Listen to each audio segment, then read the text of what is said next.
വാസ്തുശാസ്ത്രമനുസരിച്ച് ജലം വയ്ക്കേണ്ടത് വീടിന്റെ വടക്ക് അല്ലെങ്കിൽ വടക്ക് കിഴക്ക് ഈശാനകോൺ ഭാഗത്താണ്.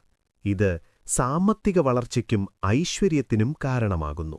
പ്ലാസ്റ്റിക് പാത്രങ്ങൾക്ക് പകരം ചെമ്പ്, പിത്തള തുടങ്ങിയ ലോഹപാത്രങ്ങളിൽ വെള്ളം വയ്ക്കുക. ചെമ്പ് പാത്രത്തിന് അന്തരീക്ഷത്തിലെ നെഗറ്റീവ് തരംഗങ്ങളെ ആഗിരണം ചെയ്യാനുള്ള ശേഷിയുണ്ട്. കിണ്ടിയിലെ വെള്ളം ദിവസവും മാറ്റേണ്ടതാണ്.